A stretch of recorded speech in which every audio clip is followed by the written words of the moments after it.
Bonjour et bienvenue à un autre épisode du podcast Skin by Dr. Dan, au-delà de l'esthétique.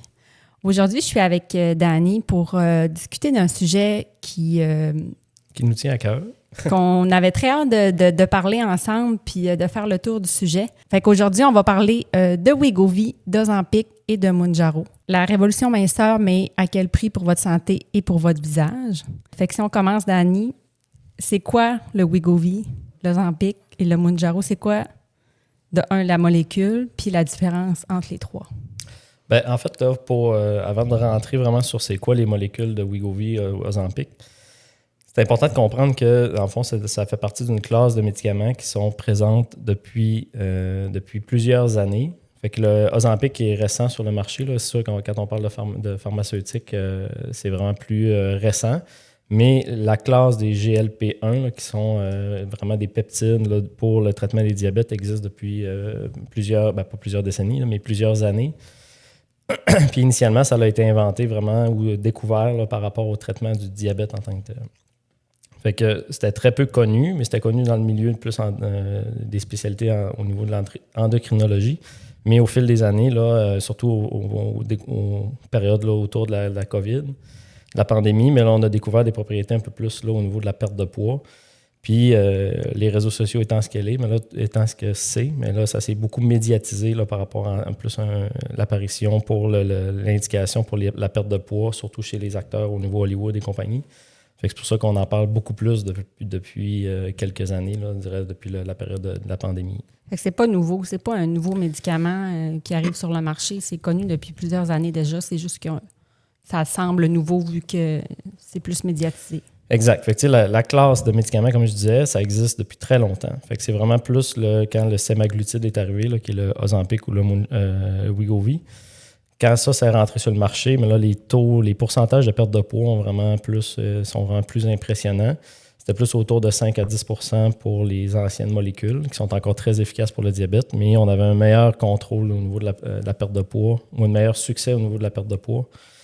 Mais c'était pas un outcome primaire, c'était pas ce qu'on voulait faire au début nécessairement dans les études.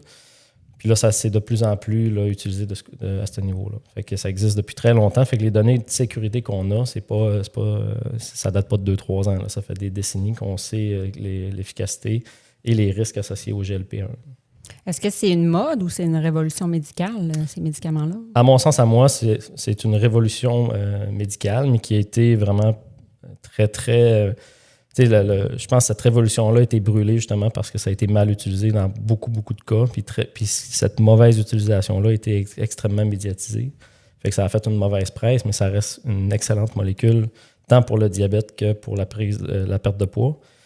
Puis on se rend compte également que ça a de plus en plus là, d'efficacité sur plein d'autres affaires là, au niveau là, soit de l'arthrose, la prévention d'autres maladies aussi. Les maladies rénales, ça a des effets néphroprotecteurs aussi là, au niveau du néphron, du rein et tout ça. Là. Puis pourquoi un médecin esthétique devrait parler de ces médicaments-là? Pourquoi aujourd'hui tu veux passer un message? La pertinence de cette médication-là en esthétique, évidemment, mais on le sait tous, là, puis c'est des commentaires que les gens reviennent beaucoup, c'est que la perte de poids rapide va vraiment faire un gros changement au niveau de la morphologie du visage. Donc, ça a été une réalité qu'on connaissait un peu moins parce que les pertes de poids rapides, ça existait, mais plus dans des cas chirurgicaux ou vraiment des gens là, qui avaient un changement drastique de leurs habitudes de vie. Fait que c'est des choses qu'on voyait déjà, des changements au niveau de la morphologie du visage, mais avec les médicaments, mais évidemment, là, les taux là, de perte de poids rapide ont vraiment changé ou augmenté dans les dernières années. Puis là, on voit vraiment plus là, ce qu'on appelle le Ozempic face, là, fait que, ce que les gens décrivent. Fait qu'il y a un gros changement au niveau de la morphologie du visage qui se fait, principalement dans n'importe quelle perte de poids, mais surtout quand elle est rapide. Mais là, ça a un effet au niveau du visage puis la qualité de la peau aussi. On va revenir sur le Ozempic face, ouais. Mais je voulais savoir aussi, tu sais, là, tu as parlé de semaglutide qui est Ozempic et Wegovy. Le Mounjaro, c'est pas du semaglutide? C'est quoi la différence? Fait que le Mounjaro, c'est le tirzépatide, dans le fond. Là. Ces mots-là, c'est tous des grands noms là, qui nous font paraître très brillants, mais généralement, ce que ça veut dire, c'est que... pas ce que ça veut dire, mais le Ozempic et le Wegovy, c'est la même molécule. Fait que il y en a un qui a été commercialisé pour le diabète, qui est l'Ozempic. Puis l'autre, la même molécule a aussi été commercialisée quelques années plus tard pour la gestion du poids, là, la perte de poids, qui est le Wegovy. Mais à la base, ça reste du semaglutide. Fait que c'est le même crayon, le même dispositif, la même molécule, mais c'est juste 2 noms différents. Mais c'est le même fournisseur là, qui le produit. C'est prescrit pour des raisons différentes, c'est exact. Ça? Fait que dans le fond, le Ozempic est prescrit pour le diabète, puis le Wegovy, ça prescrit pour la perte de poids ou la gestion du poids. J'aime mieux utiliser le terme de gestion du poids que la perte de poids. Tandis que le Mounjaro, ben, c'est le même principe. Fait que le Mounjaro, c'est un médicament qui a été inventé ou commercialisé ou mis sur le marché pour la gestion du diabète, mais le vrai nom, c'est le tirzépatide. Fait que dans le même principe, ben, le Mounjaro pour le diabète, mais il existe aussi le tirzépatide pour la perte de poids, qui est le Zepbound maintenant, qui est connu. Là. Fait que c'est 4 noms, mais c'est juste 2 molécules qui font mes 2 mécanismes d'action similaires, mais le Mounjaro, il y a comme une double action là, qui rend ça un petit peu plus efficace au niveau de la gestion du poids et dans la gestion du diabète aussi. Puis quand on parle de gestion du poids, perte de poids, est-ce que c'est pour tout le monde, ce médicament-là? Bien, ce médicament-là n'est pas pour tout le monde. Il ne doit pas être utilisé à tout le monde, mais ça a un effet chez tout le monde parce qu'on pourra en reparler un petit peu du mécanisme, mais son efficacité va se voir chez tout le monde. Fait que c'est sûr que tous les gens qui le prennent, pas tous les gens, là, il y en a qui ne le tolèrent pas, mais la majorité des gens qui vont le prendre vont avoir une perte de poids associée là, avec la médication. Puis est-ce qu'en prenant ces médicaments-là, on peut perdre du poids même si on ne change pas nos habitudes de vie? Ben, la perte de poids ne se fait pas de façon miraculeuse. Là. Fait que c'est pas en prenant le médicament, je mange pareil, je bouge pareil, puis je ne change absolument rien dans ma vie, puis je vais perdre du poids. Fait que c'est vraiment une question de gestion de l'apport calorique que ça va apporter. Il y en a qui les appellent des coupes fins, j'aime pas vraiment le terme, mais l'objectif à tout ça, c'est de contrôler l'appétit puis contrôler les portions que les gens vont manger.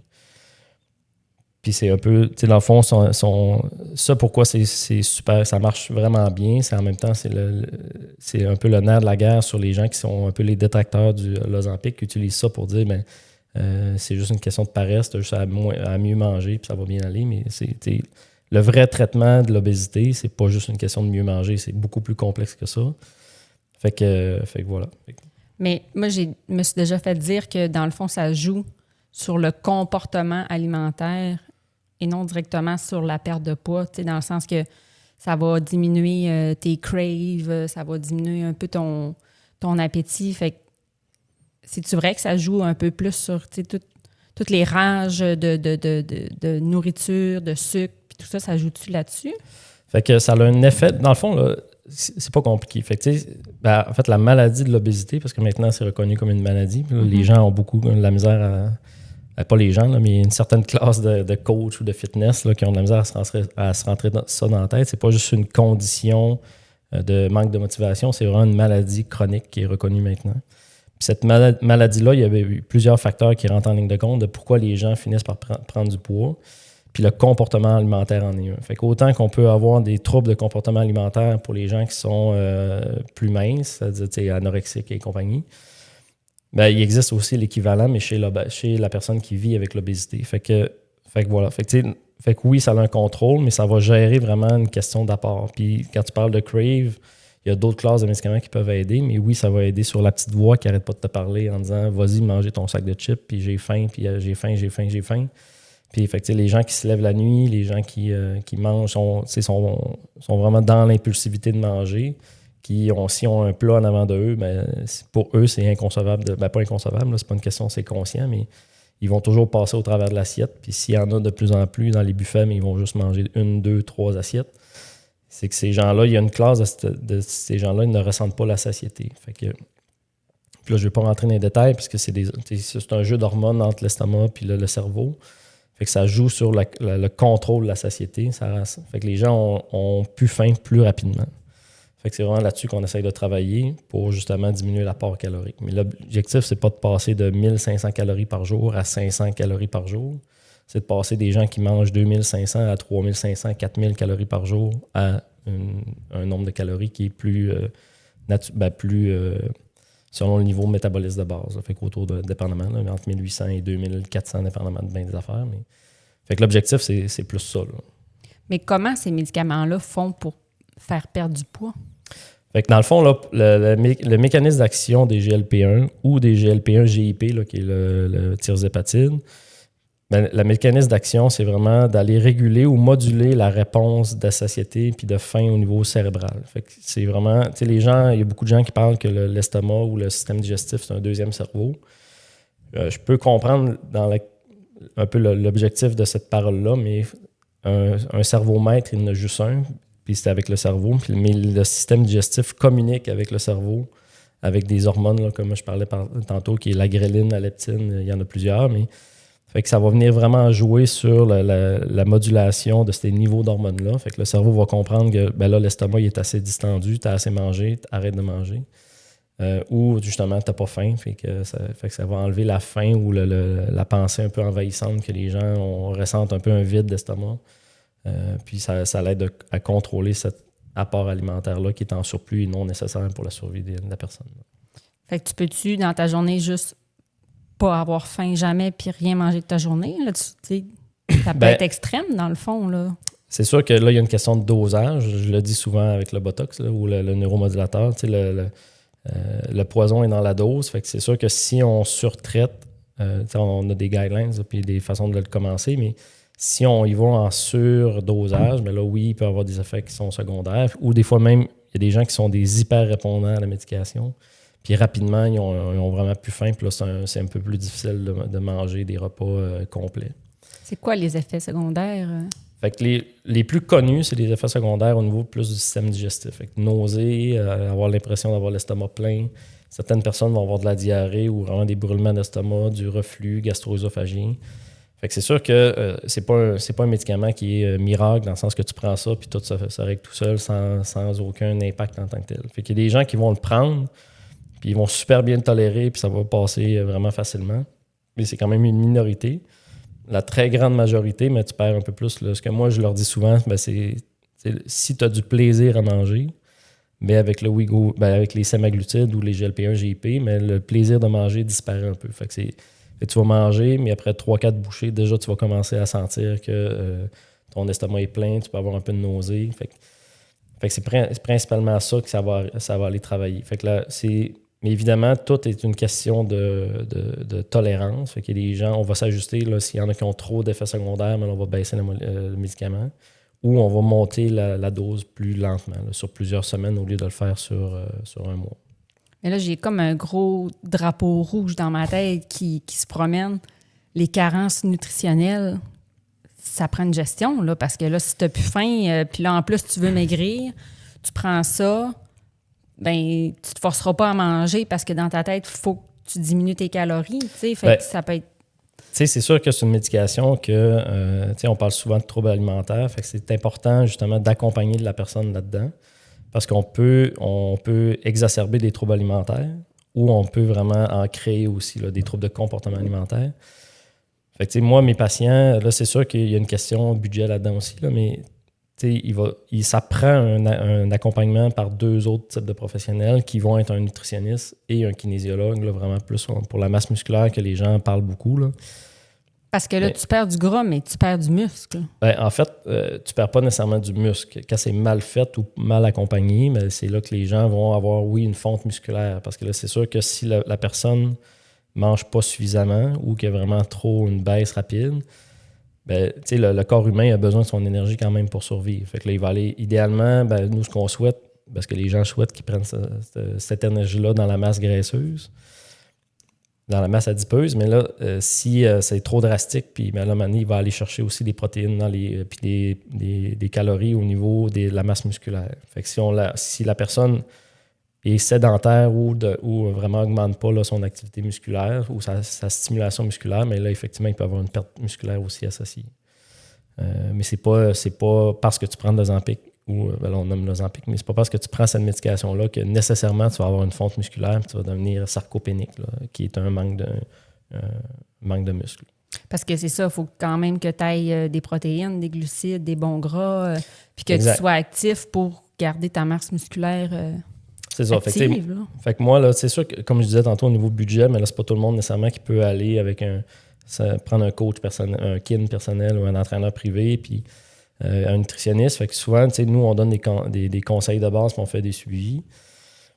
Fait que la médication, moi, je leur dis, mais c'est sûr que quand tu vas avoir ton assiette, c'est important d'avoir une assiette qui est équilibrée. Fait que là, puis idéalement, il faut commencer avec les protéines, puis après ça, on va accompagner le reste avec des glucides, mais c'est de manger une assiette qui est standard.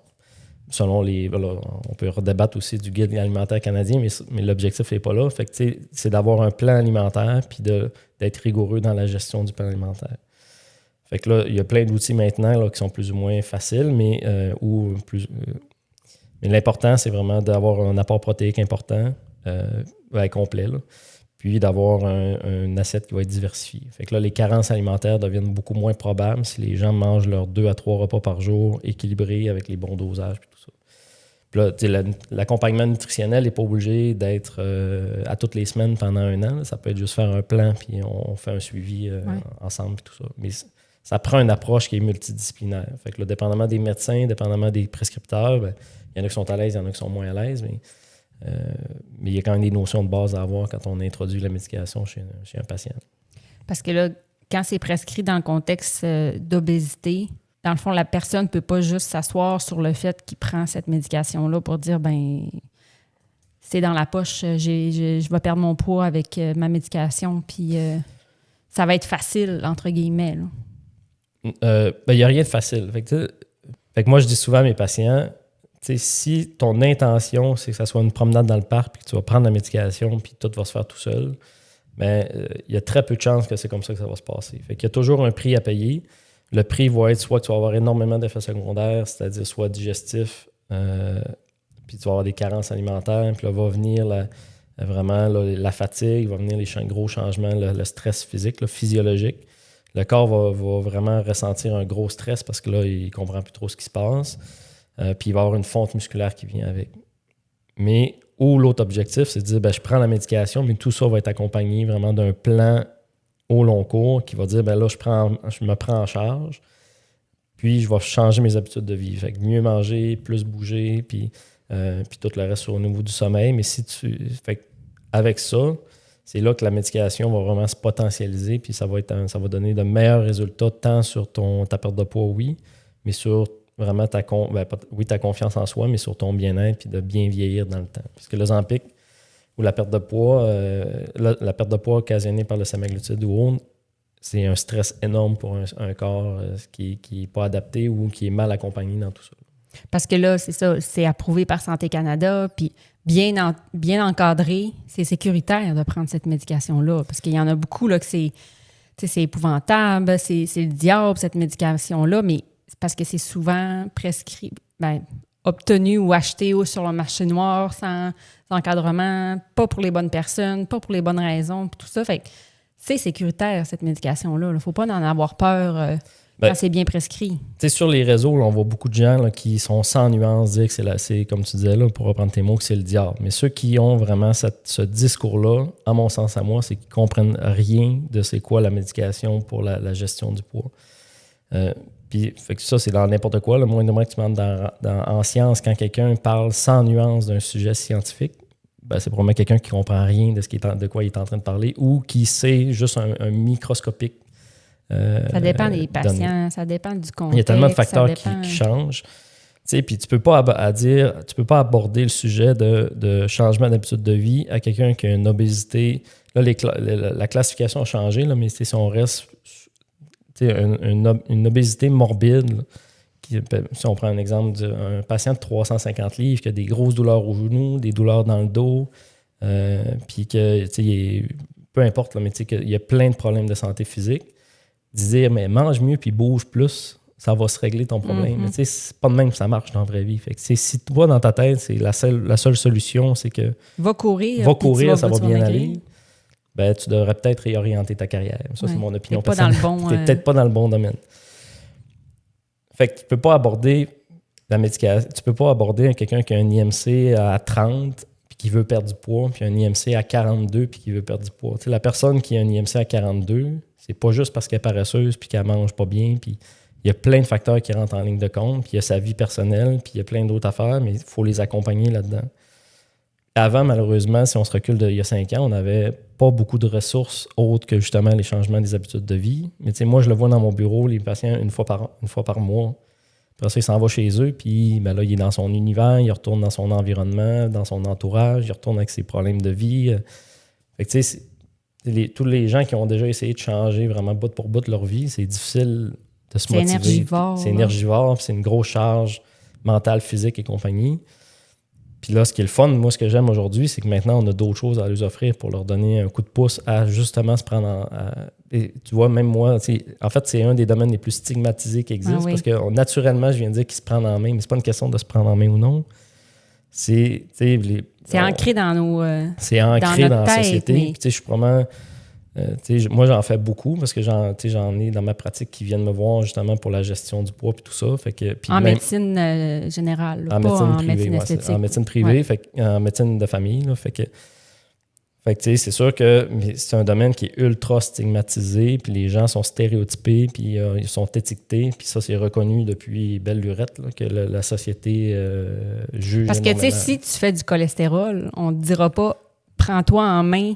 On va prescrire des médicaments pour le cholestérol. Puis, même chose pour l'hypertension. Puis l'hypertension, puis on ne dit pas hey, tu prends des pilules, tu triches. L'objectif, c'est pas de tricher ou non, c'est de s'aider à mieux vivre. Parce que l'idée de tu triches, tu prends du Wegovy ou de l'Ozempic pour ton diabète. Ça fait pas de sens. Tu prends du Lozempic pour ton diabète, tu triches pas, puis c'est une des meilleures affaires qui existent. Puis tu as la maladie de l'obésité, puis tu prends du Wegovy, mais là, tu es juste un tricheur paresseux qui veut rien faire de ta vie, ce qui fait pas de sens. Faut déconstruire ça. Il faut voir ça d'une autre façon. Mais ça, moi, honnêtement, depuis longtemps que j'ai déjà été exposé à ça, mais je n'étais pas nécessairement conscient dans ma formation. Mais il y a Dr Julie Saint-Pierre qui en faisait, là, qui est partie de la clinique d'obésité pédiatrique à Chicoutimi, qui est rendue maintenant à Montréal. Mais ça fait longtemps que ça existe, puis que ces gens-là qui sont vraiment dans l'obésité se battent depuis des décennies pour justement faire avancer la notion que l'obésité, c'est pas une question d'habitude de vie, c'est beaucoup plus complexe que ça. Et là, l'affaire, c'est que quand tout ça, là, c'est reconnu de plus en plus, mais là, avec les réseaux, il y a la vision que les gens ont du tirzépatide, du semaglutide et compagnie, c'est que c'est juste pour l'esthétisme. Mais encore une fois, l'obésité, c'est pas de l'esthétique, c'est une maladie chronique qui occasionne des problèmes de cancer. C'est reconnu comme des causes de maladies cardiaques, d'arthrose, de certains types de cancers, des dépressions. Ça impacte beaucoup sur la santé. Exact. De Diabète, plein de façons. Hypertension, cholestérol, décès prématuré, limite, le fardeau médical puis le fardeau économique de l'obésité qui n'est pas géré depuis des décennies. Ça coûte des milliards au Canada par année. Puis si on parle de prix, là, c'est couvert par la RAMQ quand c'est prescrit pour les bonnes indications, les indications tu parlais de diabète. Oui, bien là, si on prend le semaglutide at large, là, mais fait que là, au niveau de la remboursement et des couvertures d'assurance, il faut vraiment différencier ce qui est RAMQ et assurance privée. De façon générale, avec la Société d'assurance maladie du Québec, il n'y a aucune couverture pour l'obésité qui se fait, sauf certains patients d'exception, mais généralement, ce n'est pas couvert. Après, ça coûte combien à peu près?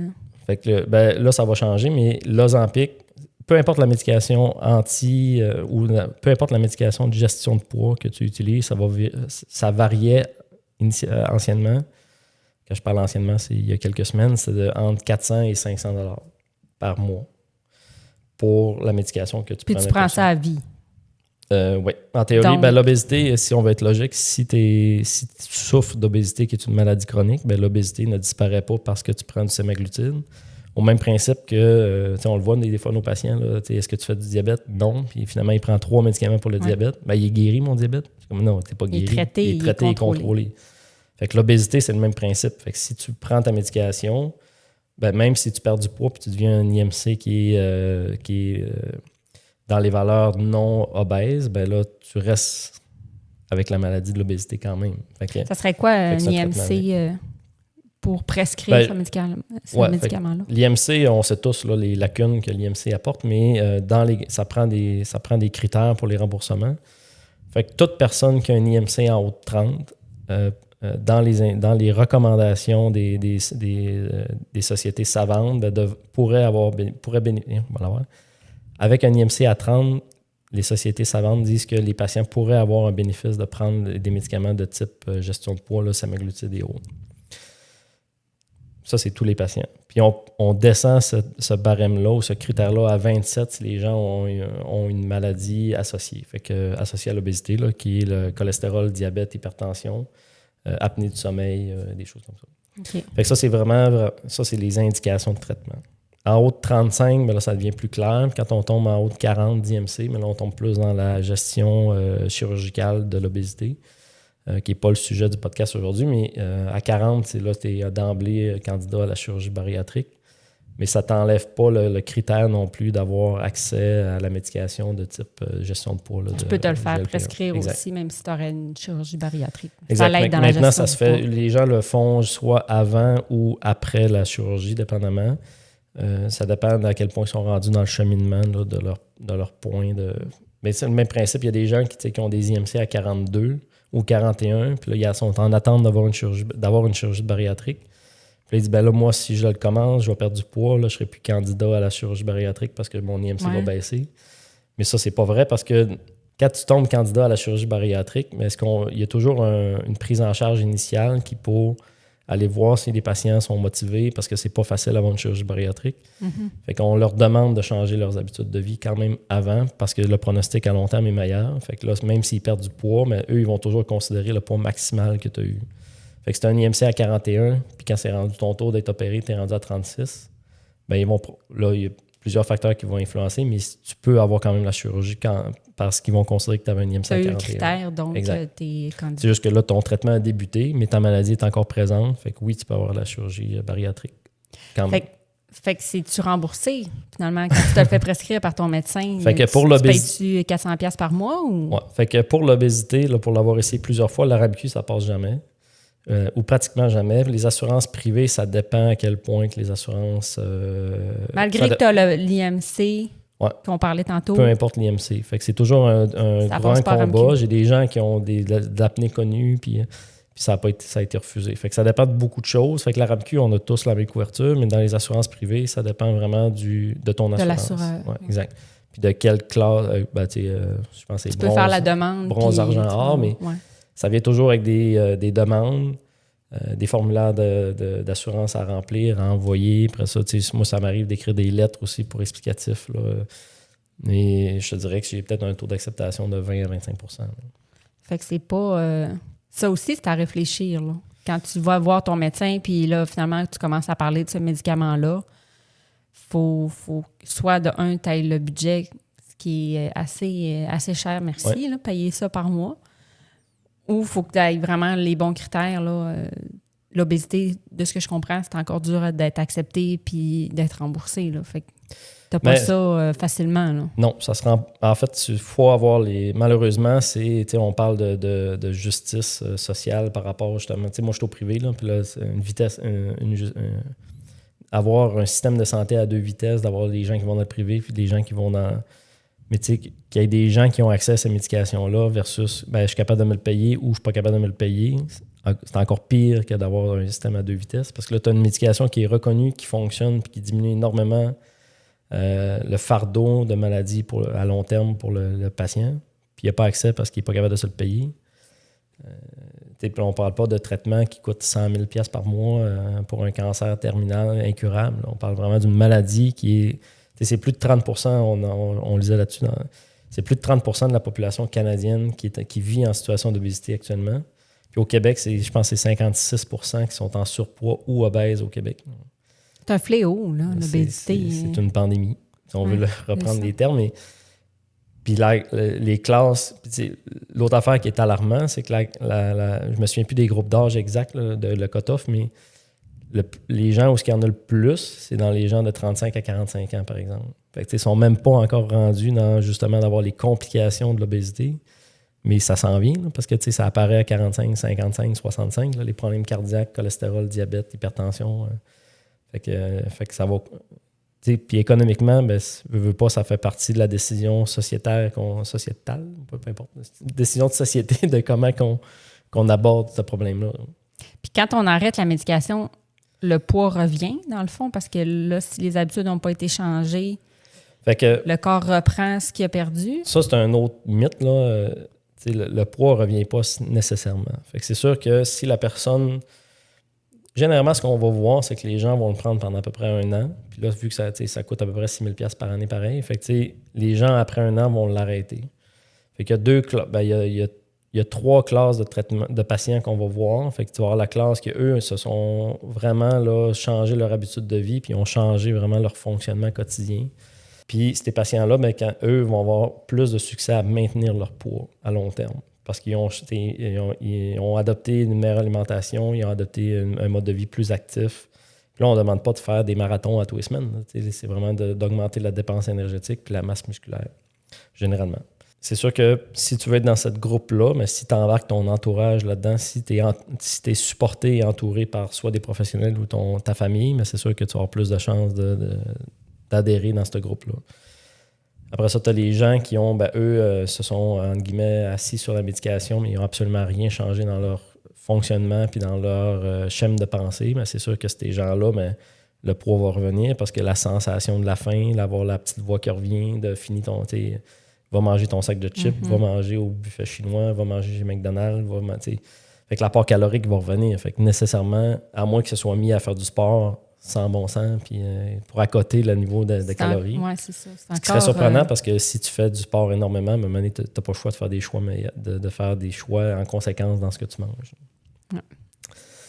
Puis après ça, tu as une classe dans le milieu que eux, même si on tout changé, malheureusement, on ne réussit pas à recontrôler l'aspect psychologique de la sensation de la faim, le craving que tu parlais tantôt, mais eux vont reprendre du poids moins rapidement, mais ils vont en reprendre. Fait qu'on ne revient pas nécessairement à son poids initial, mais c'est sûr que quand on arrête, naturellement, le corps, après 2 ans, va reprendre à peu près 2% par année du poids perdu.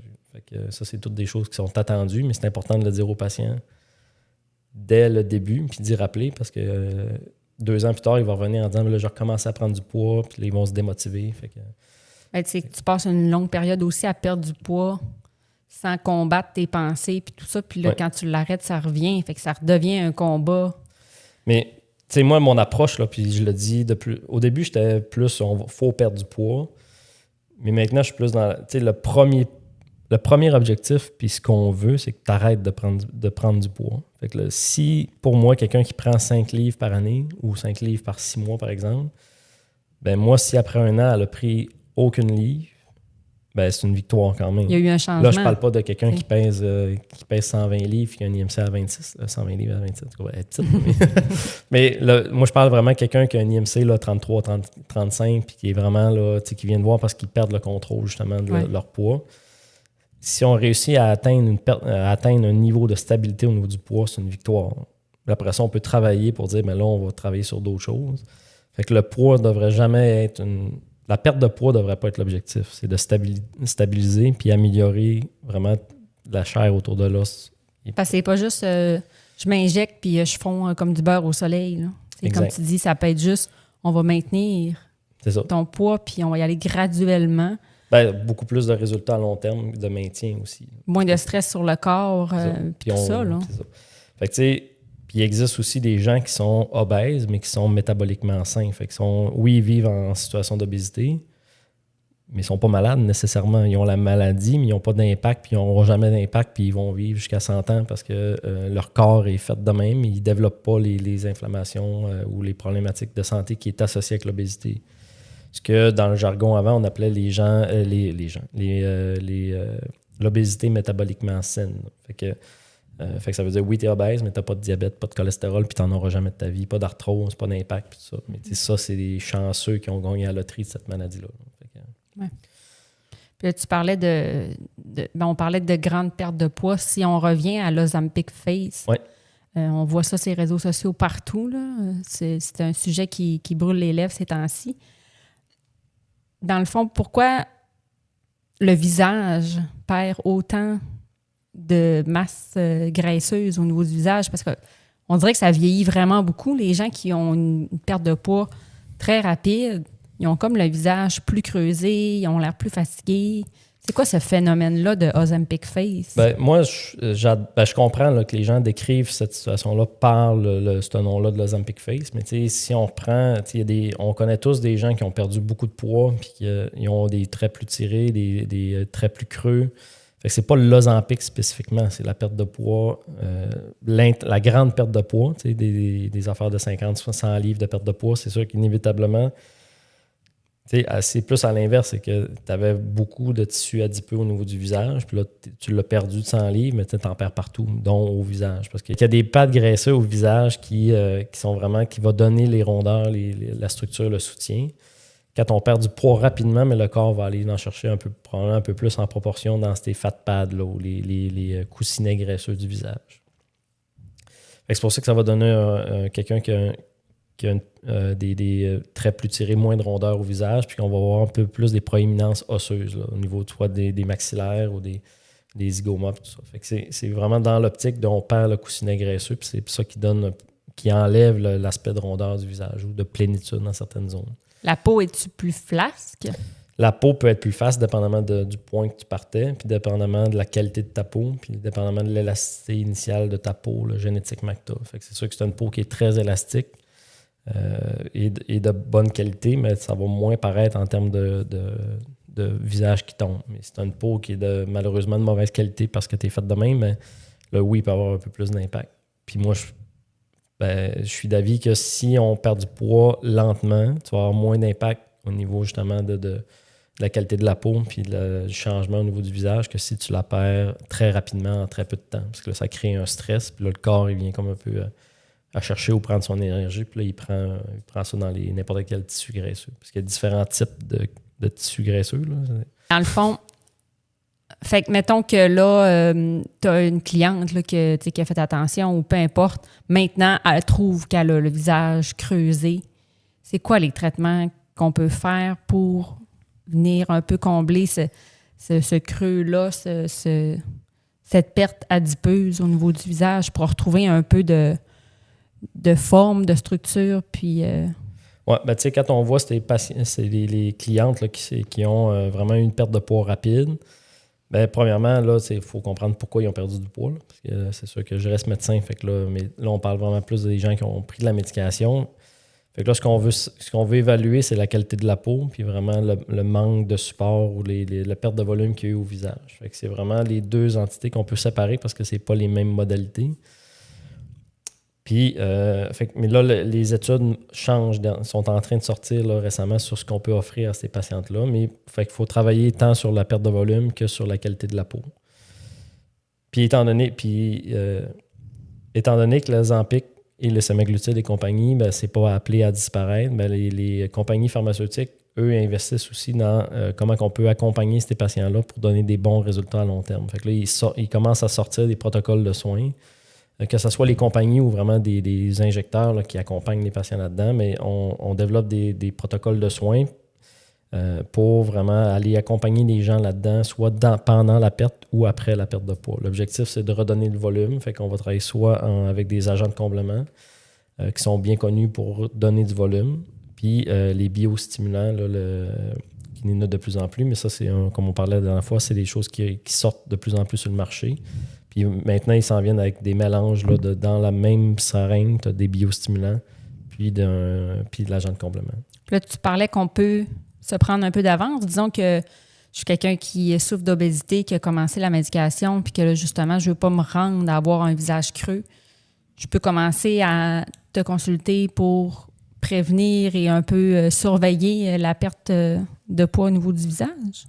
Oui, bien, tu sais, c'est sûr que une fois que le problème est installé, c'est toujours plus compliqué de revenir en arrière. Fait que, au même principe que si on veut accompagner les gens dans leur perte de poids avec la médication, bien, si on leur demande, puis on leur suggère fortement d'aller voir un nutritionniste, puis d'aller voir un kinésiologue, par exemple, pour faire un programme d'entraînement, bien, l'équivalent est la même affaire au niveau de l'aspect du visage. Fait que si c'est plus facile pour nous pas mal de vous accompagner là-dedans, puis de faire des plans vraiment de traitement, puis de travailler plus en prévention puis en accompagnement, qu'une fois que le visage est creusé et profond, bien là, on rattrape le temps. Fait que c'est plus facile de voir les choses venir que de courir après une fois que le problème est installé.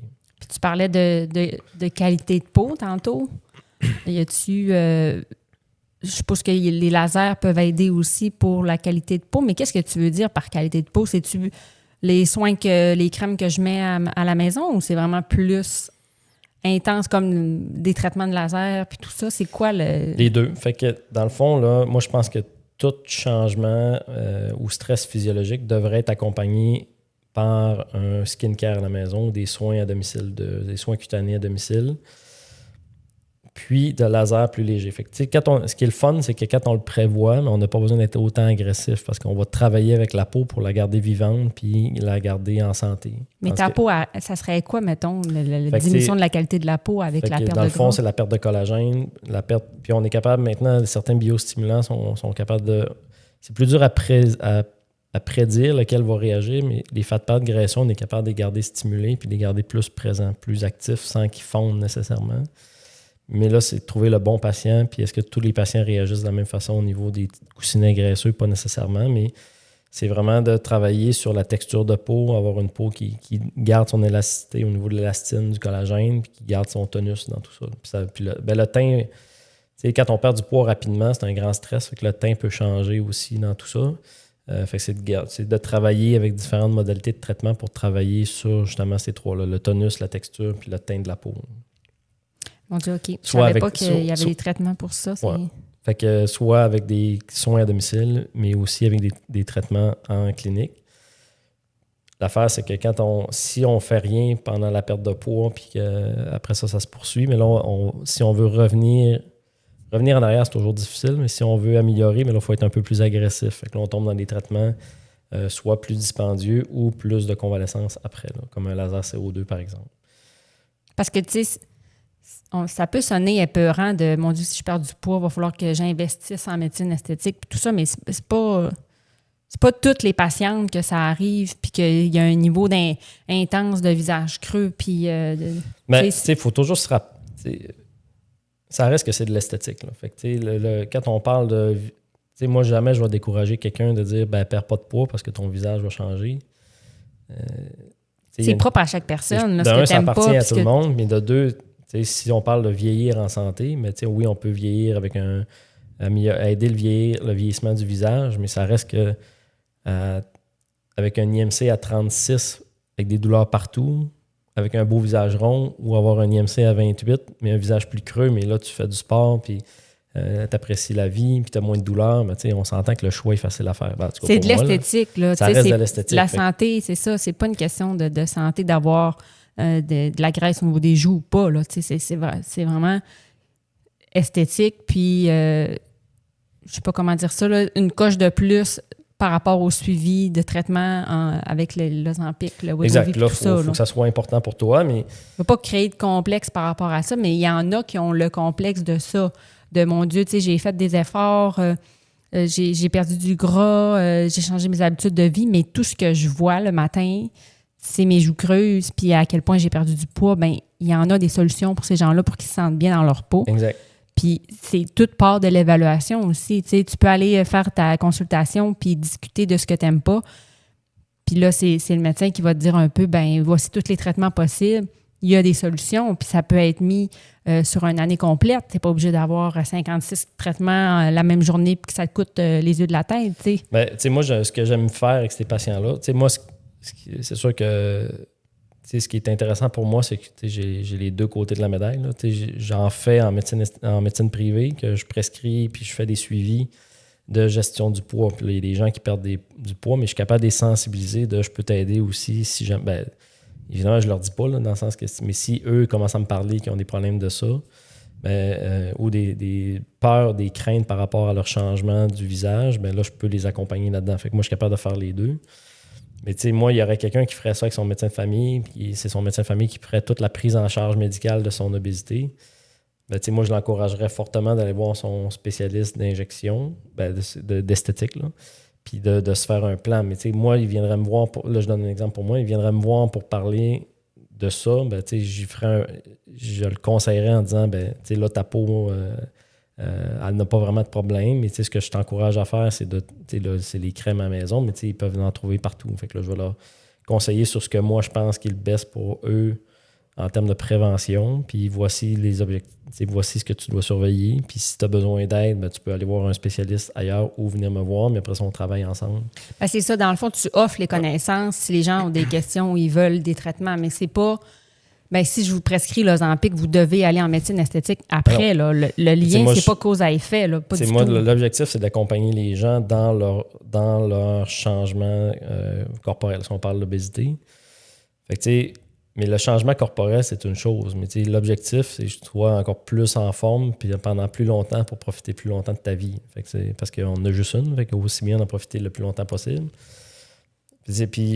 Mais fait que venir me voir en esthétique, mais c'est pas parce que tu viens me voir que je m'attends à ce que tu prennes de quoi. Je te dis, moi, je vais te donner les cartes sur table en disant voici à quoi t'attendre, voici à quoi surveiller. Puis l'idéal, c'est de le faire le plus tôt que de le faire plus tard. Parce que là, comme je disais tantôt, c'est plus compliqué de revenir en arrière quand on rattrape le temps que de prévoir le temps qui arrive. Fait que ce qu'on veut, c'est vraiment qu'ils surveillent et qu'ils fassent attention. Puis, tu sais, qu'ils viennent me voir tous les mois puis qu'ils disent, là, je vois pas de grands changements, on fait des photos.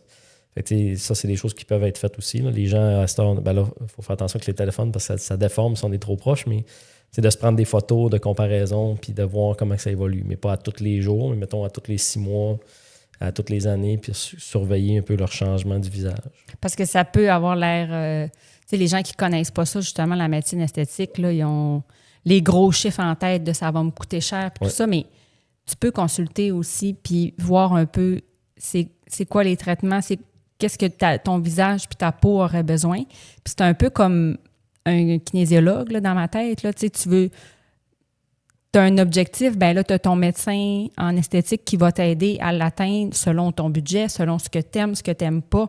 Puis là, la relation de confiance est là aussi pour cheminer ensemble puis voir ce qui est possible. Puis si tu veux pas, tu n'embarques pas. Puis ça ne te coûtera pas les yeux de la tête juste pour avoir discuté du plan. Nous, on sait tout sans frais les consultations d'esthétique. Fait que, si vous avez des questions, puis juste pour explorer c'est quoi qu'on peut faire, mais que ce soit chez nous ou ailleurs, là, ça se fait facilement. Parce je peux pas parler pour les autres. Là. Ça peut être épeurant de dire je rentre dans une clinique d'esthétique, mais je sais pas ce que je veux, puis je veux pas loader ma carte de crédit. Là, c'est normal là, de se sentir comme ça. Là. Fait que justement, de savoir que la consultation est gratuite, ben, ça enlève un poids à ses épaules. Là, de dire comme je peux aller voir Dani puis sa clinique puis d'aller me faire conseiller, rassurer, puis voir qu'est-ce qu'il y en est. Puis au pire, ben tu vas savoir, tu vas avoir réponse à tes questions. Là.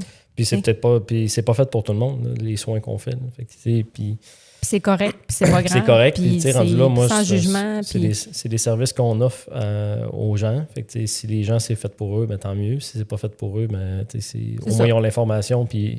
Mais à long terme, c'est sûr qu'éventuellement, parce que moi, on prône beaucoup, là, justement, la protection solaire, mais c'est sûr que moi, j'en parle pratiquement.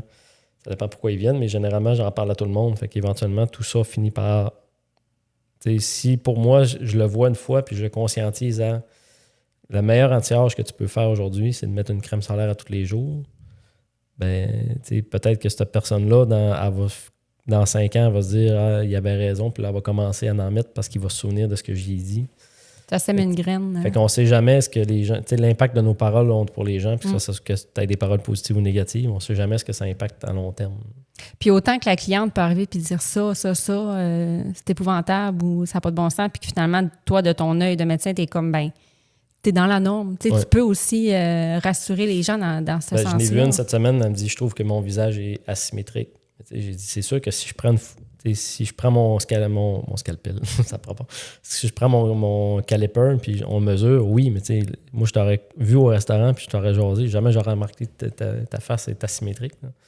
Mais là, tu m'en parles. Fait que là, c'est sûr que j'analyse un peu plus. Mais si tu es dans le miroir à tous les matins puis tu te regardes, c'est sûr que les asymétries, tu vas les voir un peu manier quand tu fixes. C'est comme le supplice de la goutte d'eau. Là. Fait que quand ton sourcil est 1 millimètre plus haut, tu finis par juste regarder ça puis tu oublies le reste. Mais faut pas oublier qu'il y a un tout dans tout ça aussi. Là. Fait que finalement, si vous avez des questions ou ça vous intrigue ou... vous voulez venir voir la clinique, ben appelez puis posez vos questions. Ouais, ben, ou nous, prenez rendez-vous. Là, les informations. Vous ne mordez pas. là, je vais parler pour ma clinique, mais ça part de l'agente administrative. Là, qui est, si vous voulez appeler, Julie est capable de répondre à 50% et plus des questions que vous avez. Puis là, peut-être juste ça, vous allez dire non, ça ne m'intéresse pas. Ou oui, ça pourrait m'intéresser. Fait que là, c'est un continuum des soins. Puis généralement, toutes les cliniques sont comme ça, mais fait qu'on veut vraiment que le service parte de l'appel jusqu'à la fin de la consultation ou la fin du traitement. Parce que ça devrait être ça dans n'importe quel domaine. Que tu veux changer ton chauffe-eau. C'est une entreprise tout court. C'est le domaine des entreprises. De la business, fait que c'est pas, on réinvente pas la roue. Là. Fait que mais ça peut, parce que là, on parle d'un aspect, le Ozempic Face, mais tu peux avoir aussi de l'acné. Fait que le fait d'aller consulter, ben, tu as une vue globale aussi de ton visage, puis de ta peau, puis tout ça. Fait que c'est pas juste, ben oui, tu as eu une grosse perte de poids, fait qu'on va juste parler de ça. Ça peut être toutes les habitudes que tu as à la maison aussi là, sur les soins de ta peau, puis aller encore sensibiliser sur la crème solaire si jamais tu n'en mets pas, puis on commence à voir qu'il y a des effets nocifs aussi sur ta peau. Fait que je pense pas honnêtement que tu peux ressortir d'une consultation puis dire ça a vraiment pas valu la peine. Là. On apprend tout le temps, puis... Oui, moi je n'ai vu un cette semaine. Là, on change de sujet un peu, là, mais c'est un monsieur là, qui est venu me voir une 50aine d'années, puis lui, il avait des petites veines, des télangiectasies au visage avec la peau un peu rouge. Puis là, il disait, t'as-tu des affaires faciles que je peux faire? Puis là, j'ai expliqué un peu tout ce qu'on peut faire là-dedans. Il dit, moi, je veux pas payer pour ça, puis je vais vivre avec. Parfait, mais il sait à quoi s'en tenir. C'est ça qui est le fun. Tu as l'information dans les mains au lieu d'aller sur TikTok puis mettre petite veine au visage. Puis finalement, tu as plein d'informations qui se contredisent. Puis tu as des prix faramineux. Tu sais même pas si c'est vrai. Puis finalement, tu fais juste être plus inquiet avant que tu ailles sur les réseaux. Tu tombes sur quelqu'un qui se masse la face tous les matins. Puis, ou des traitements pas possibles, que c'est impossible de rentrer dans ta routine parce que ça prend bien trop de temps ou ça coûte bien trop cher. Fait que aussi bien d'aller direct à la bonne source, d'avoir la bonne information, de créer un lien aussi avec ton professionnel. Puis il ne faut pas oublier que ce qu'on voit sur les réseaux, c'est fait pour... majoritairement, c'est du clickbait. Là. Fait que, c'est pour vendre ou faire peur. C'est vendre ou faire peur parce que c'est ça qui marche. Puis l'autre objectif qu'ils ont, évidemment, on dirait que cette semaine, j'ai parlé de tout, là, mais... J'ai un de mes patients qui dit j'ai vu, parce que à la clinique, on a comme un cartable là, un peu qui montre des résultats avant-après qui sont fournis par les compagnies. Là, je disais, ça, oublie pas que c'est les meilleurs shots qu'ils ont fait. Là. Fait évidemment, ils mettent le plus beau résultat dans ces affaires-là, mais ces réseaux, c'est le même principe. Puis généralement, il faut faire attention aussi parce que les avant-après qu'on trouve sur les réseaux, mettons, on fait un avant-après d'un laser CO2, il faut s'assurer qu'il n'y a pas eu d'autres traitements en plus de son CO2. Fait que, as-tu du biostimulant? As-tu des... Puis ça, il faut que tu lises un commentaire en bas, puis des fois, c'est même pas écrit. Fait que, c'est loin d'être... Si c'est... Il n'y a personne qui fait de miracle dans la vie. Là. Fait que, il n'y a pas un médecin qui va faire un miracle, puis l'autre qui n'est pas capable de faire le miracle. Quand c'est dur à croire ou que c'est comme vraiment, mon Dieu, généralement, c'est pas un traitement qui va donner ce genre d'affaires-là. Est-ce qu'on en a des résultats pas miraculeux, mais qui sont vraiment extraordinaires?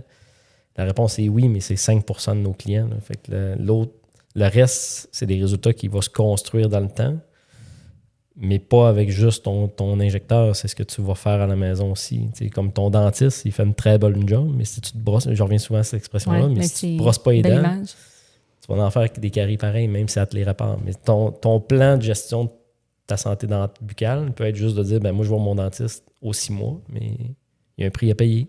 Mais il y a aussi les attentes, là, parce que, tu sais, il y avait une patiente qui avait des taches de vin, là, tu sais, qui a la peau toute rouge, puis tu fais un laser qui va traiter ça, il y a une différence de résultat, mais il y en a encore. Fait il y a une personne qui peut dire, ça marche pas tant, tu as encore la peau rouge, puis tu peux avoir la patiente qui dit, c'est le plus beau traitement que j'ai eu de ma vie parce que il y a eu une amélioration, puis qu'elle en a fait plein, puis que ça n'a jamais amélioré. Fait que les attentes jouent pour beaucoup aussi sur la satisfaction du résultat, puis à quoi qu'on s'attend. Oui, puis pour revenir à la gestion des attentes, là, ça, c'est encore une autre affaire. Puis là, tu donnes un exemple de la patiente est satisfaite, mais peu importe, son entourage dit qu'il en reste encore, puis ça paraît pareil. Mais les gens qui viennent en esthétique, là, le seul conseil, je peux leur faire ça pour vous. Là. Laissez faire dans les entourages puis dans tout ça. Fait que, la gestion du poids, ben, ouais, mais là, tu vas avoir une fonte musculaire ou tu vas avoir les traits tirés. Tu vas avoir l'air malade. Toi, tu veux quoi? Ouais. L'objectif, si toi, c'est de te sentir, sans faire de jeu de mots, mais de te sentir légère puis d'être capable de fonctionner, puis tu es prête à vivre avec d'avoir du surplus de peau puis avoir des traits tirés. Mais whatever, ton oncle genre qui dit que c'est pas simple puis ça devrait pas faire ça. Là. Fait que, ou que c'est de la triche. C'est de la triche, puis il n'y a pas de triche à avoir là-dedans. Là. On parle de santé, c'est là, comme pas dire, de la triche. ben là, je monte à Montréal en auto, mais vas-y à pied, tu triches, tu vas y aller plus vite. Ça n'a pas de sens. Là. C'est comme si on arrêterait d'avancer parce que il n'y aurait plus d'évolution ou d'invention parce que là, on est capable de vivre avec ce qu'on a là. Fait que pourquoi on ferait des meilleurs produits? Meilleur téléphone, on fait juste tricher. Là, comme les boomers, avec je fais un lien avec les parents. Là. Comme nous autres, on n'avait pas ça dans le temps, puis on était capable quand même. Oui, mais là, je l'ai aujourd'hui. Je peux-tu utiliser ça en plein potentiel, puis de façon sécuritaire, puis... On pourrait revenir avec des calculatrices, puis des mais je l'ai dans mon téléphone. Fait que pourquoi je me traînerais une calculatrice? Une année, c'est un peu ça. Mais... Fait que le temps file, mais j'aimerais ça qu'on... On pourrait en parler longtemps, mais... oui, au pire, on fera une partie 2 si les gens ont des questions. Donc, Dani, je te donne des vrais ou faux, puis tu me réponds rapidement aux affirmations. L'Ozempic fait fondre les muscles. Faux, pour les raisons qu'on disait tantôt.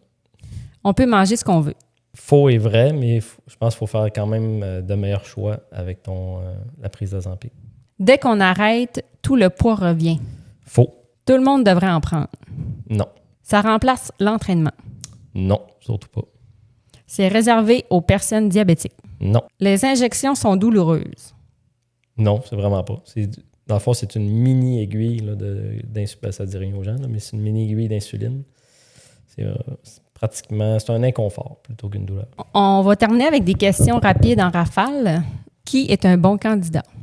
Fait que tous les gens qui sont évidemment diabétiques, qui ne répondent pas au traitement de base, les bons candidats, à part ça, si on se concentre plus sur la perte de poids, mais c'est quelqu'un là, vraiment qui a une difficulté à avoir une bonne gestion de son apport alimentaire ou qui a beaucoup justement de craving ou beaucoup de pensées là, intrusives par rapport à l'alimentation. Puis ceux qui ont vraiment plus même s'ils font des super efforts au niveau de l'entraînement physique puis de l'alimentation, mais qui persistent à avoir vraiment un problème de contrôle alimentaire, c'est là qu'on voit que c'est des bons candidats pour ça. À partir de quel IMC? Donc, comme je disais tantôt, c'est un IMC, dans les indications de traitement, c'est un IMC à 30 sans aucun problème de santé associé ou un IMC à 27 avec des comorbidités plus de type justement diabète, hypertension, apnée du sommeil. Donc, des maladies qui sont reconnues comme étant causées par l'obésité. Combien de temps dure le traitement? Fait que c'est un traitement qui est à vie. Généralement, on va prendre un dosage qui est minimal, puis on va augmenter là, à toutes les 4 semaines. Les 4 semaines, c'est variable dépendamment de la personne. On peut aller plus court, plus long. On essaie de ne pas aller plus court parce qu'on s'expose à plus d'effets secondaires. Généralement, on va prendre aux 4 semaines ou plus, dépendamment de comment ça fonctionne. Lequel choisir entre Wegovy, Ozempic et Mounjaro? Ça dépend de l'indication. Généralement, on va commencer avec le semaglutide là, pour la gestion du poids. Puis moi, je garde toujours là, l'aspect plus tirzépatide dans un deuxième ligne de traitement. Puis là, il y en a plein d'autres qui vont sortir aussi des prochaines années. Là, fait que ça va évoluer tout ça. Mais il n'y a pas vraiment de 1, 2, 3, mais c'est plus ma pratique à moi. Je fais ça de cette façon-là. Est-ce que c'est couvert par les assurances? Pas beaucoup pour la gestion du poids. Quel est le plus gros mythe que tu entends en clinique? Le plus gros mythe, c'est que c'est de la triche puis que les résultats, les gens n'ont pas aucun mérite par rapport aux résultats. Tu sais, le fait de prendre du semaglutide ou autre médicament, il n'y a pas grand fun à avoir là-dedans. Là. Fait que personne, à date, dans tous mes clients que j'ai eus, là, qu'eux sont arrivés en disant « Je suis vraiment satisfait, j'ai aucun effet secondaire, puis ma vie est belle. » Tu sais, la vie est belle, oui, mais il y a quand même un inconfort qui est généré par la prise de cette médication-là. Fait que c'est pas un médicament qui comme je disais tantôt, une promenade dans le parc puis tout va bien. Là. Fait que mais les résultats sont vraiment, vraiment... quand ça fonctionne bien, dans la majorité du temps, ça fonctionne très bien. C'est des résultats qui sont super satisfaisants. Là. Quels sont les effets secondaires les plus fréquents? Fait que les effets secondaires chez pratiquement tout le monde, là j'exagère un peu, là, mais dans la très grande majorité, il va y avoir des effets gastro-intestinaux qui vont d'aller de léger à sévère. Puis éventuellement, ben là, quand c'est sévère, généralement, les gens ne le prennent pas à long terme. Puis ça ne fait pas de sens de les prendre à long terme non plus. Au début, là, pas mal tout le monde va les avoir, mais éventuellement, là, la très grande majorité, ça va se placer, puis ils vont s'améliorer. Puis l'effet nausée, avoir des vomissements ou des diarrhées, ça va se placer avec le temps. Mais la nausée, avoir l'impression d'avoir l'estomac toujours plein, ça reste chez une très grande partie de la population qui en prennent. Pourquoi il y a des gens qui disent qu'ils sont constamment fatigués? Généralement, c'est parce qu'ils n'ont pas une bonne alimentation associée. Puis c'est sûr que, comme je disais tantôt, la perte de poids rapide occasionne aussi un stress physiologique sur le corps. Fait que ça aussi, ça amène une certaine fatigue là, en termes de consommation énergétique au niveau du corps. Mais on va travailler beaucoup sur la mise en forme puis aussi l'alimentation là, pour accompagner tout ça. Est-ce que la médecine esthétique est devenue différente depuis l'arrivée de ces médicaments? Non. À part le fait qu'on accompagne les gens, mais ça n'a pas changé notre vie. La simple et bonne raison que l'obésité, c'est pas un problème esthétique, c'est un problème de santé chronique. Là. Fait que pour moi, ça n'a pas changé vraiment ma prise en charge. Pour conclure, quel est le message que tu aimerais que les gens retiennent?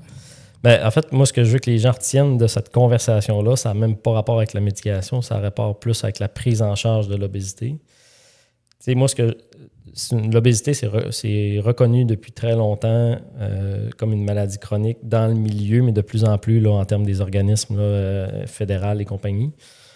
Mais tu sais, ce qu'il faut comprendre, c'est que c'est une maladie qui est complexe, puis c'est une maladie qui ne se traite pas avec une seule entité, puis c'est pas une question de courage, de paresse, de motivation, c'est vraiment multifactoriel. Oui, il y a des gens qui sont démotivés, oui, il y a des gens qui ne veulent pas changer, puis ça, faut travailler avec eux quand même. Mais maintenant, on a des outils pour les aider de plus en plus à passer au travers puis à prendre en charge leur gestion du poids. La médication en est une, l'accompagnement psychologique, l'accompagnement nutritionnel, l'accompagnement en activité physique, ça en fait partie de tout ça. Puis l'autre affaire, c'est que c'est correct d'échouer. Ça, c'est dans n'importe quoi, mais dans la gestion du poids, il y a beaucoup de gens qui vont faire 1 an, beaucoup de changements, puis ils vont finir par perdre du poids. Puis après 1 an, il se passe de quoi dans leur vie où ils perdent un peu la motivation, puis le poids remonte. Ça arrive, puis c'est correct. Puis j'aime mieux que les gens continuent justement à changer, puis à revenir à consulter. Parce que l'année que tu as faite, c'est pas perdu, c'est que maintenant tu sais ce que ça prend, tu sais ce que ça coûte en termes de gestion interne puis de tes émotions. Puis il faut juste comprendre de pourquoi la motivation est disparue, qu'est-ce qui s'est passé, puis comment faire pour justement pas que ça réarrive. Fait que, tu sais, moi, c'était parti de 250 livres à 180, puis là, tu es retourné à 210. Mais tu sais, l'année que tu as faite, c'est de l'expérience que tu as gagnée. Puis, veux pas, c'est sûr que tu as fait des bonnes affaires dans cette affaire-là. Mais là, c'est juste de sortir, oui, voici les bonnes choses, puis voici pourquoi ça a mal été, c'est quoi le déclencheur, c'est quoi qui a changé. Il n'y a pas de gêne à avoir. Puis ça, on voit ça dans tous les domaines. Là, dans le fond, j'étais un moins que rien, puis on se dévalorise. Mais le plan, c'est de trouver pourquoi. Puis on dit souvent l'expression, je ne me souviens plus qui a inventé l'ampoule électrique, là, mais il ne l'a pas réussi du premier coup. Là, mais, oui, c'est ça. Là, il ne faut pas mettre non plus sur un piédestal la médication puis dire exact. Ça va marcher, puis voici ma nouvelle vie. Ça se peut qu'il y ait des up and downs. Puis on en a des fois, puis ça, c'est quand même fréquent, qu'ils prennent la médication depuis 1 an et demi, 2 ans. Puis là, subitement, quand on leur jase, là, ils disent ils viennent nous voir en disant là, ça fonctionne moins bien, je recommence à avoir faim. Et quand tu creuses, généralement, il y a toujours un petit déclencheur qui arrive. C'est pas juste la médication qui va. Le psychologique. L'aspect psychologique. Prendre la place aussi. Ils ont-tu perdu quelqu'un? Ils ont-tu plus de stress? C'est pas miraculeux. C'est pour ça, tantôt, c'est pas des médications miracles. C'est des médicaments qui fonctionnent énormément bien, mais ça fait pas de miracle. Là, ça règle pas tous les problèmes nécessairement. Puis il y en a qui en auraient besoin, mais je leur dis, t'es peut-être pas dans une condition actuellement psychologique pour dire d'entreprendre cette démarche-là, parce que c'est vraiment tough à commencer. Puis il ne faut pas brûler la molécule non plus. Fait que, si la personne n'est pas disposée à prendre cette médication-là ou à entreprendre cette aventure-là de perte de poids, là, je ne parle pas de la personne qui va être cute sur la plage. Là. On n'a pas parlé de ça, mais je parle vraiment de ceux qui vivent là, avec la maladie de l'obésité. Mais on est mieux de dire on va attendre 4-6 mois, on va régler le taux, puis après ça, on s'attaquera au problème. justement pour qu'ils prennent confiance en eux et tout ça. Fait que, si on part avec plein de problèmes, plein de stresseurs, plein dans une vie qui va, ça va pas bien au travail, ils sont en surcharge, ben, c'est voué à l'échec nécessairement que dans 3 mois, on les reverra plus jamais. Là. Fait que, on est mieux justement des accompagner puis de les prendre en charge dans 6 mois avec la médication, mais être plus disposé psychologiquement parlant. Là, c'est un long préambule sur ce que les gens veulent qu'ils retiennent, là, mais... Mais je veux juste revenir un peu vite sur, pour reprendre tes mots, la fille qui va être cute sur la plage. Ou le gars, mais... Ça, c'est pas prescrit par un médecin. C'est obtenu sur le marché noir. Puis sur Internet, il y a plein de reportages qui disent que tu peux acheter ça en un clic, puis ça arrive chez vous 2 jours après. Ouais, fait on n'en parle pas parce que c'est pas indiqué, puis c'est pas dans ta pratique, mais ça existe, puis personne n'en parle vraiment, mais il y a un marché là, qui est hors norme, là, si on peut dire. En fait, là, pourquoi ça a mauvaise presse, c'est exactement ça. Là. Dans le fond, les gens n'aiment pas la médication parce qu'il y a des gens qui l'utilisent pour ça. Mais ça, c'est peut-être un 10-15%, peut-être plus. Là, peut-être que je sous-estime le nombre de personnes qui en prennent, mais ces gens-là, ben, c'est la mauvaise utilisation des ressources. Il ne faut pas discréditer la molécule et dire que c'est juste de la cochonnerie parce que les gens l'utilisent mal. Mais ces gens-là, ils ont les mêmes enjeux, là, la perte de gras rapide, musculaire, psychologique. C'est le même point, mais c'est plus médical rendu là. C'est une question plus de gestion de leur attente à eux puis leur gestion de vie, mais c'est pas une utilisation qui est à visée médicale. C'est vraiment, là, ça tombe dans l'esthétique puis tout ça, mais ce qui fait aucun sens de prendre l'Ozempic pour ça. Moi, tout ce que je viens de dire, c'est par rapport à vraiment les gens qui vivent avec l'obésité, la maladie de l'obésité. Puis ça, ben, ils ont été délaissés pendant plusieurs années parce qu'on n'avait pas grand-chose à leur offrir. Puis ils disaient, parce qu'ils venaient nous voir en disant, je veux perdre du poids, je suis pas capable. Puis on était démotivés avec des symptômes dépressifs. Puis on leur donnait un antidépresseur, puis ça va bien aller. Puis vas-y, je t'accompagne là-dedans, puis j'ai confiance en toi. Mais on n'avait pas grand-chose à leur offrir. Puis là, plus ça va, plus on sait que les symptômes dépressifs est causés aussi par l'obésité. Fait que là, tout est dans tout. Là. Fait que ce qu'on veut faire, c'est vraiment les accompagner. Puis maintenant, je reviens un peu là-dessus, on a quelque chose à leur offrir, ces gens-là, autre que juste dire « mange mieux, bouge plus », qui est pas tout. Ils l'ont déjà entendu, là, puis ils savent, là, tu sais, je veux dire...